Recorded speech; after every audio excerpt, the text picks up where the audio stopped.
Hello viewers, स्वागत है आपका हमारे यूट्यूब चैनल में।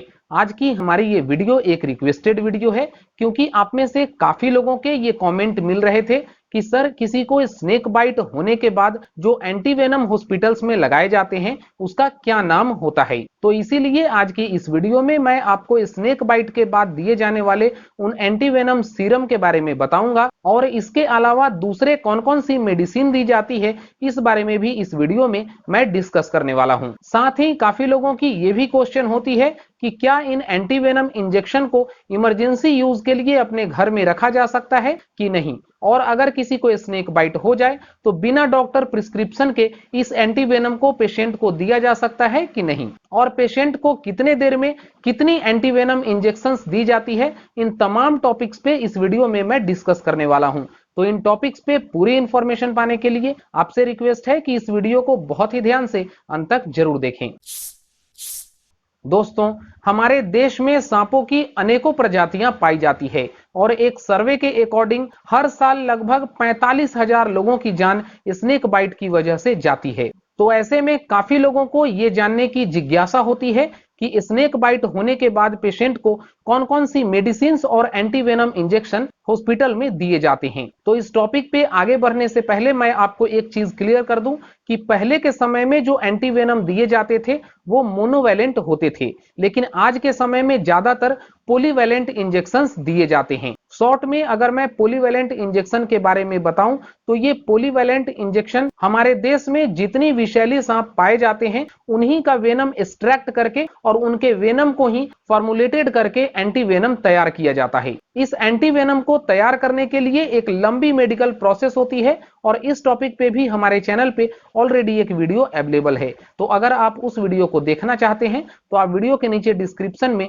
उस वीडियो का लिंक चेक कर सकते हैं। लेकिन पेशेंट को स्नेक बाइट होने के बाद दिए जाने वाले एंटीवेनम्स की बात करूं तो एक चीज मैं आपको सबसे पहले क्लियर कर दूं कि हॉस्पिटल में जाने के बाद तुरंत ही पेशेंट को एंटीवेनम इंजेक्शन नहीं दिया जाता है। सबसे पहले डॉक्टर्स ये जानने की कोशिश करते हैं कि पेशेंट का कॉन्शसनेस लेवल कैसा है, उनका ब्लड प्रेशर, उनका हार्ट बीट, उनका पल्स रेट, ये सभी चीजों को जानने के बाद और प्रॉपर डायग्नोसिस के बाद ही डॉक्टर ये तय करते हैं कि पेशेंट को एंटीवेनम देना है या नहीं देना है। क्योंकि हमारे देश में जितनी सांपों की प्रजातियां पाई जाती है उनमें से महज 4 से 5 ही ऐसे स्पीसीज होते हैं जो बेहद जहरीले होते हैं और उनके काटने से इंसानों की जान जा सकती है। तो ऐसे में डॉक्टर्स पेशेंट का प्रॉपर डायग्नोसिस करने के बाद उनका सिम्टम्स चेक करते हैं और इस आधार पे उनका पीटी लेवल तैयार किया जाता है। ज्यादातर टाइम पेशेंट को एंटीवेनम इंजेक्शन देने से पहले डॉक्टर्स यूजुअली टेटवैक का इंजेक्शन, ब्लड थिनर इंजेक्शन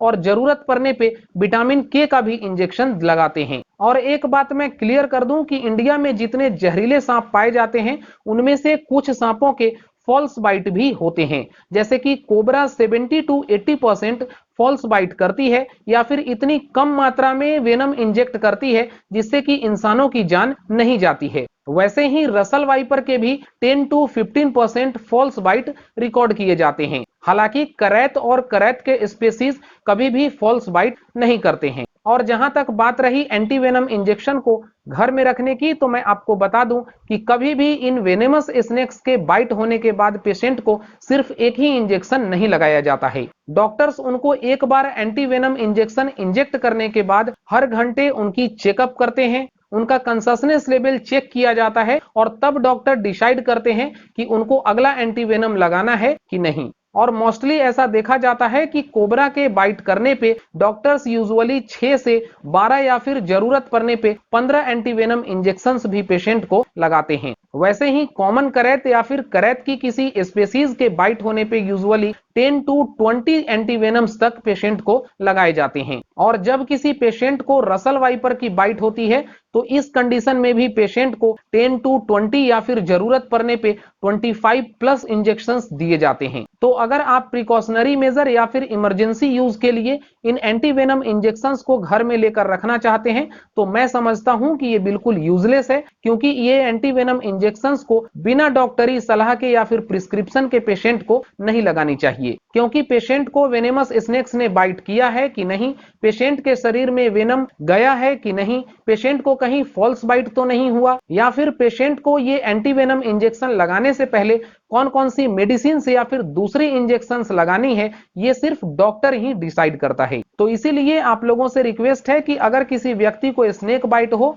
तो बिना झाड़ फूक या जादू टोने के चक्कर में पड़े हुए सीधे आपको सरकारी अस्पताल जाना चाहिए। यूजुअली जब आप कोई मेडिकल स्टोर या फिर ओवर द काउंटर कोई snake venom anti serum demand करते हैं तो ऐसे में आपको विंस बायो प्रोडक्ट्स लिमिटेड की एंटी वेनम अवेलेबल होती है। ज्यादातर गवर्नमेंट हॉस्पिटल्स में भी विंस बायो प्रोडक्ट्स लिमिटेड की एंटी वेनम सीरम दिए जाते हैं। हालांकि इसके अलावा भी मार्केट में कई सारे snake venom anti serum available होते हैं, जैसे कि ओशियन फार्मास्यूटिकल्स या फिर इसके अलावा कई दूसरे कंपनीज के भी anti venom serum injection available होती है। लेकिन जैसा कि इस वीडियो में हमने बताया कि कभी भी अगर किसी पेशेंट को स्नेक बाइट हो जाए तो डायरेक्ट उसे डॉक्टर के पास या फिर नजदीकी सरकारी अस्पताल ले जाएं। कभी भी उनको सेल्फ मेडिकेटेड एंटीवेनम इंजेक्शन नहीं लगाएं, क्योंकि मैं आपको बता दूं कि ये एंटीवेनम इंजेक्शन भी सांपों के विष यानी कि वेनम से ही तैयार किया जाता है।